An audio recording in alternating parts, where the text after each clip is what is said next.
All right, welcome back to the Rugby Pod with another video brought to you by our friends at Go.Compare. What do you think of that, Rob? You as an Englishman will be happy, no doubt. I won't lie, obviously we did our preview beforehand and I was a little bit nervous with how some of the pundits, you being one of them, were so confident. No doubt, blame me. Yeah. But everyone was so confident about England, and generally I don't like it when people talk England up because that does make me nervous. Hang on a second. After you beat the All Blacks, you were like, oh, we don't fear anybody. And then after the first 10 minutes of the Argentina game at Allianz Stadium on Sunday, you text me saying the Boks are going to be worried about us now. I was having a fishing rod out, mate. That's all it was. I think coming out of this autumn, there will pretty much only be two teams that are happy. I think it's probably South Africa and England. I think because they're, I know South Africa have still got one game to go, but I mean, you'd be very, very surprised if they lost that against Wales. And it's outside the international window and as well. It's outside. But I think, on the whole, South Africa have put some serious, South Africa way above everybody else in terms of the performance, the physicality, et cetera, et cetera. But if you're an England rugby fan at the minute, times are good, aren't they? In terms of compare this time 12 months ago at the end of November last year, everybody sort of calling for Steve Borthwick's head. He was on the chopping block, wasn't he, effectively, in terms of England falling away in games in the last 20 minutes. 5 defeats on the spin. So you have to give huge credit to Steve and his coaching group for what they've done in a relatively short space of time in terms of how they've adapted their game plan, how they've developed strength and depth, how they've developed a winning mentality off the back of losing a lot of games, which is a really difficult thing to do because and they changed a little bit, didn't they? I think that was maybe a little bit of a catalyst. They changed their approach in terms of they looked at the cattle they had and they thought, well, we can't just kick everything away. And even though, and it felt like previously there was not so much, they were kicking without a purpose, I felt, maybe 12 months ago. Whereas you look at this team now and the whole reason they're kicking is for a purpose. And the main reason is they want to create as many transitions as possible. So they want unstructured defense to play against, or they want to get some cheap points from a turnover. You look at the back row, they've got Pepper, Curry, Earl, Underhill, those guys. They want to get over the ball. They want to cause carnage at ruck time. And then they want to bring Feo Boso. They want to bring Ajomo, who was brilliant against Argentina, Dingwall, Lawrence, Mitchell into play when you're up against, unstructured Ds and unorganized defenses. So I think they've been really, really good. And everyone says, "Oh, we don't want to kick." And I bet if you compared the stats of how often they kicked 12 months ago compared to now, I don't think there'd be a huge difference. But the difference is they are kicking for a purpose now, and everyone's on the same hymn sheet. They know when they're kicking. They know when they're playing. They know that they've managed to build some real strength and depth, and the bench has been a big thing. And you have to give massive credit to Steve and his coaching staff that they've resisted the urge to start their best players or so-called best players and finish games really strongly. Yeah, you mentioned last autumn there, we'd lost late on against Australia. I think it was 84th minute they scored. They beat us at Allianz Twickenham. We lost to the All Blacks as well at home. And we were in this cycle, weren't we, of getting beat late on. And there was this whole, there was a question, wasn't there, about the mentality of England and, are they mentally weak because they're winning games and then they're falling off? I think something similar happened when on the tour to New Zealand as well. What is that mindset shift like in your experience as a Welsh team that are renowned as well for never going away in games? Like what is it from your experience? You need a couple of results because as soon as I remember the game against France, and sometimes you need a bit of luck as well, Rob. Like against France, remember that game after they lost to Ireland in Dublin, which was 5 or 6 defeats on the spin, whatever it was. And then let's call it as it is. They got absolutely battered by France, didn't they? Like on any other day, France win that game probably by 35 points. But sometimes you just need a little bit of luck. And that was almost the spark that they needed that they could get over the line in big games. And they changed a few selections in terms of they brought Finn Smith in and they looked to play a little bit more exuberantly and move the ball a little bit more and play to the strengths of the players. And then all of a sudden, once you get a little bit of luck and you get one win, and then they scraped over the line against Scotland again, and then they finished really strongly against Italy and Wales. And then all of a sudden it's just a little bit of belief. I also feel like they've had a really good mix in their selection, and they've built some strength and depth, and they've looked at a little bit of, the trendsetters and I suppose the peak of rugby at the minute in terms of the Boks. And they've realized that you don't have to, it's not a 15-man game. It's not who you start with. It's kind of like who you finish. Because when you play good teams, and international rugby generally it's nip and tuck for 60 minutes, isn't it? Well, there is. Eddie Jones was a big pioneer of that. With he used to call them the finishers, didn't he? That was England's bench in not the last World Cup, the World Cup before that. There was the finishers. It was Danny Kerr coming off the bench, injecting pace. And you look at even 2 years ago at the World Cup. You look at where the game was lost in that semi-final for England, and it was the bench coming off for South Africa compared to what maybe England had coming off the bench. So he's realized that, and I always think it takes a lot as a coach to, I wouldn't say admit you're wrong, but he realized that they couldn't continue in the same vein because they were losing 5 or 6 games on the spin. So it's the definition of insanity, isn't it? Doing the same thing over and over again and expecting a different result. So that's why he deserves a huge pat on the back for seeing that they were finishing games poorly and not getting over the line late on.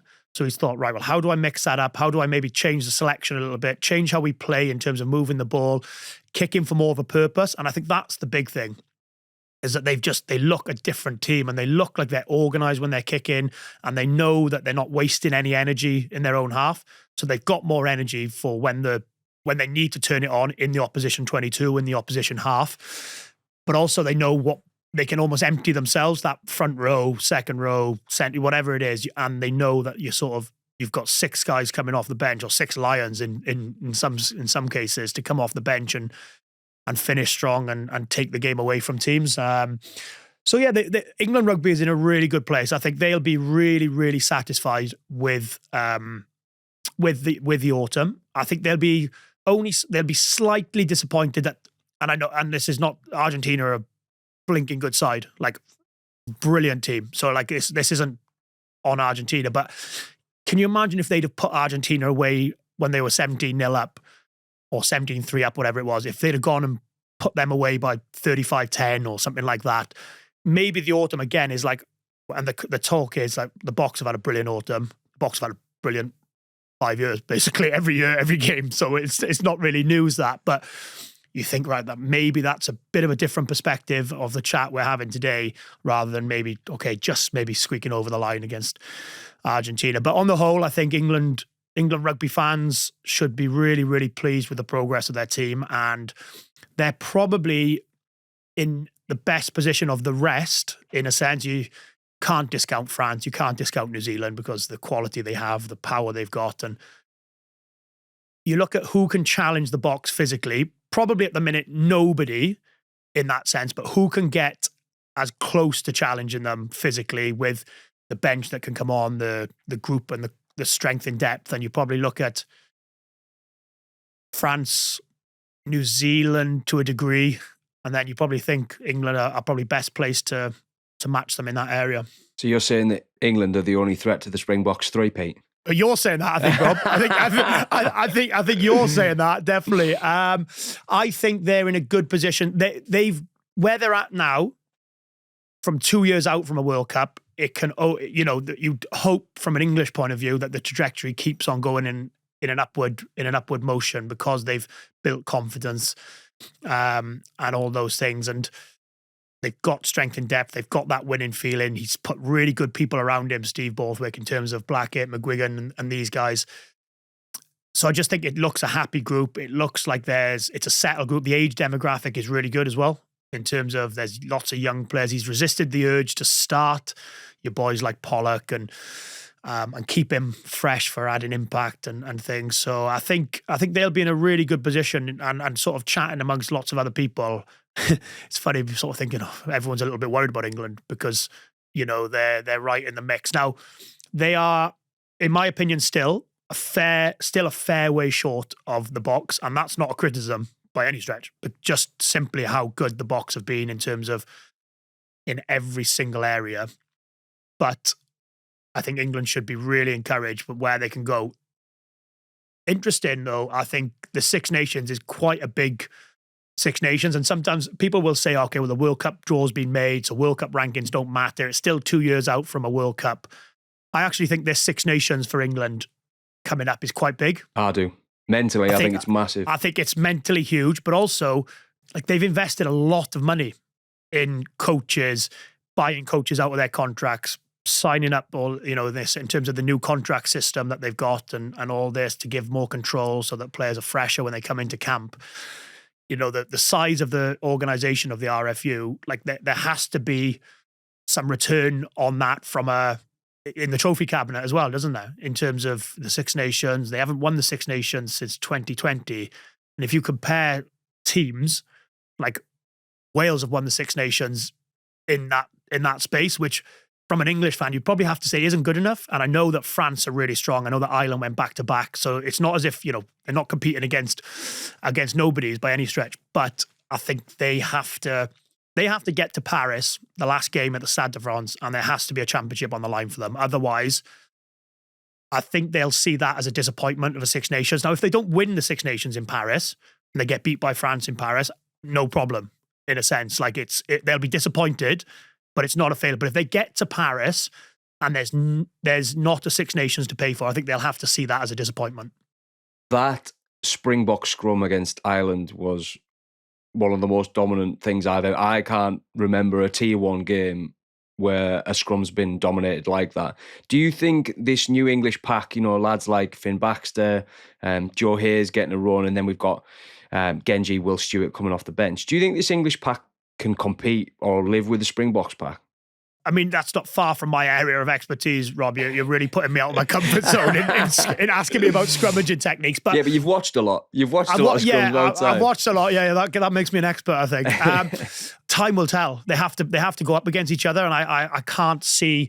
On the face of it, you think of the Springboks. That was without Oxenishé as well, mind. In terms of probably the best loose head in the world. Or Frans Malherbe either. Or Frans Malherbe. So you're probably thinking, that was probably their third choice loose head. Venter on the weekend, 3rd/4th potentially. And I know you've got obviously Dutoy who's half decent, and Wilco Lowe coming off the bench who's quite good as well. So the one thing that I would say, and I love England's back row. I absolutely love it. They're scavengers. They're everywhere. They're in your face. They're making life uncomfortable for you. But when you go up against a pack, which let's just go through the Bok pack. Oxenishé, Malcolm Marx, World Player of the Year, just who's as powerful a scrummager as any hooker in the world. Wilco Lowe, Dutoy, Malherbe, whoever you want to pick. Etzebeth, Snyman, Khaleesi, Steph Dutoy, Visa. That is a monster pack. Not a monster front row, a monster pack with weight behind. Now, there may be a change in how England approach a game against South Africa, in terms of they may not be able to play Pepper, Underhill, Earl in that match, simply because physics in a more scrum environment, they may have to look to put maybe Chesham at 6 in that space. You know what I mean? In terms of looking for more weight, more line-out options and things like that. But I think that it's a really interesting question, isn't it? And I think that's going to be pretty tasty in terms of that first match of the Nations Championship in the summer, isn't it? England going down to South Africa. So that'll be kind of, especially if England are right in the mix for the Six Nations and potentially win the Six Nations, it's going to be set up really, really nicely. And I suppose you'll have your answer then in a way. Can they compete up front with the best in the world? But on the whole, I think you look at the autumn, South Africa obviously will be super, super happy. England will be super, super happy. Not just from a results point of view, but because they've built, and I think they're on an up curve, aren't they?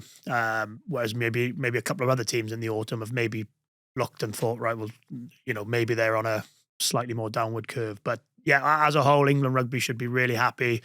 I like the way that they've changed their tactics, kicking for a purpose. That's what they're doing.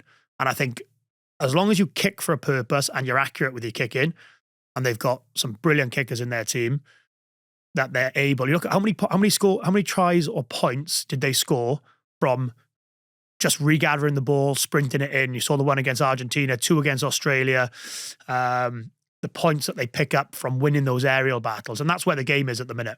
So if you're good aerially, if you're accurate with your kicking game, you're good aerially, you've got half a chance of scoring points in this Test rugby at the minute. Just looking through some of the injuries that we had prior to the tournament, missing George Martin, Ollie Chesham, like 2 big boys, talking about needing a bit of grunt. Freeman didn't play in that second. Nope. The third and fourth game. So you missed Freeman from the last game. George Furbank was class in that in the New Zealand tour, but he's been missing for a little while. Hopefully he comes back soon because he was a big key in that team. We're missing Amike Leone, big boy, I know, young lad, but it would have been great to see how he went this autumn.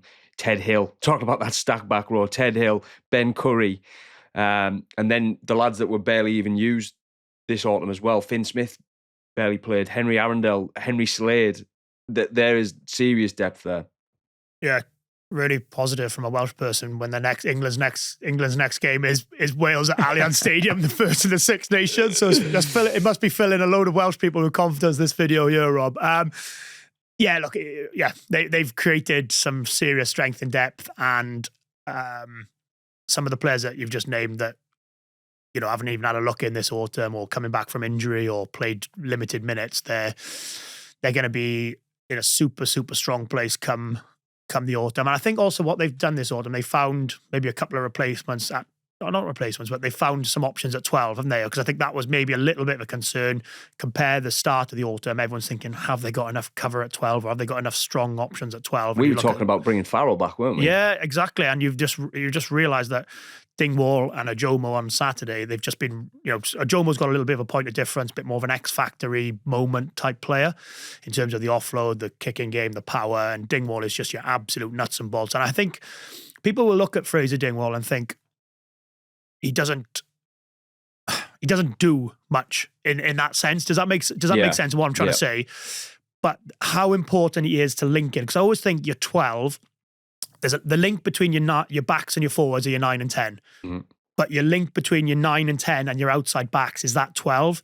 And if you've got a brilliant communicator, a guy who does the basics really well, gets the game going forward, brings other people into play, controls how the tempo they want to play when they play in, outside someone like George Ford, I just think he's been really underestimated in terms of not undervalued, because I think he has had some credit, hasn't he? But he's just been a really solid option for England at 12. Very few mistakes. I know he threw the intercept against Australia, but generally very few mistakes. And I think they've found a little bit of strength and depth in that 12 position, which was maybe a concern going into this series. I think what I've enjoyed most about this Quilter Autumn Nation series is the fact that we have seen teams experiment, try and build depth. We talked about with South Africa, with England. We've seen new combinations and things like that. Which players have impressed you this autumn? Been a great month, hasn't it? In fact, first of all, you look at some of the players that have stood up in terms of, if we take England for argument's sake, the maybe not so established names. I thought Guy Peppers had a brilliant autumn. Unbelievable. Just because he lives half hour from you, I thought I'd give him a mention, Rob. Mate, he looked class in a Newcastle team years ago, and I said he's going to be brilliant in him. Obviously, you say because he's from near me, but if you can look good in a Newcastle Falcons team, and then obviously he's gone to Bath and just kicked on. But I thought what was telling is him playing so well in a back row. England's back row is absolutely stacked, but he kept picking him, kept playing, doing all that unseen work. He's class. He kept picking him, Rob, because he was playing well. You know what I mean? He's not going to pick him if he's below par or with the options he's got available, is he? I just thought, I thought he brought energy. I thought technically he was good. Bit of grunt, bit of dynamism. And like we said, that back row unit worked really, really well. Again, the question will be, can they play that back row combination against the Boks or France in that final game of the Six Nations? I'm not so sure, but it's a brilliant combination. He's had a brilliant autumn. I thought Finn Baxter's gone really well in terms of a young prop going up against some big heavy boys in terms of that, and his all-round play, he's linked well, he's worked his socks off. I think he's had a really good autumn. Looking a little bit further afield, you look at, I think from a French point of view, Nicolas Deportier has been incredible. And France, I know France will be probably slightly disappointed with their autumn from losing to the Boks with 14 men in Paris, but he's been a real standout. Looks strong, and anybody who can throw Joshua Tuisovaroff in terms of a handoff is a half decent player. So he's been really good. I mean, look, I look at the Boks team and you think you could just go through every single one of their 50 players that they've used, and in terms of, you could say he's brilliant. Just picking out a couple: Malcolm Marks, World Player of the Year, head and shoulders above probably anybody else in World Rugby this year. Just looks strong, physical, set piece. Steph Totoy, you could give him man of the match every single game he plays. Just doesn't seem. We spoke about Sasha Feinberg and Gunuzulu before in the preview, and he's just looked so good, hasn't he? He's given South Africa a bit of a point of difference in terms of, South Africa have probably gone back to a little bit of scrum you to death, maul you to death, kick you to death in this series. But what he's delivered is moments of magic where he can, defend on Gibson Park for the try on the weekend, just bringing something out of nothing. So he's been a real sort of highlight for me. But I think the player of this Quilter Nation series has been George Ford. I think the pressure he was under and the clamour for basically anybody else to start ahead of him at the start of the autumn, I think the way he performed and the way his kicking game and he's marshalled the group has been nothing short of magnificent. I think he's, probably his best performance in that All Black game, one of his best performances in an England shirt probably, in terms of, and just looking at how comfortable he looks in his game. I always think the sign of a really good player, or a really good player who's in form, is when they've got time on the ball. And can you remember seeing George Ford flustered or under pressure from kicking this campaign? Because I can't. Even the drop goal on the weekend against Argentina, I wasn't 100% sure if that's the right decision, because I thought England had quite a bit of momentum, but they won the game by, 4 points in the end. Argentina had a penalty in England's 22, so if he hadn't knocked that over, Argentina would have kicked the penalty and won. So just everything he's doing at the minute, he's driving the team, and the team have got so much confidence in him, so that if he makes a call, or if he takes a drop goal, even if it's not 100% maybe the right decision, because he's in such good form and he's got such confidence, the team are just buying into it and thinking that's going to make the difference at the end of the day. So my go.compare key decision, player of the series, is George Ford. Where do you think the other Six Nations teams are at then?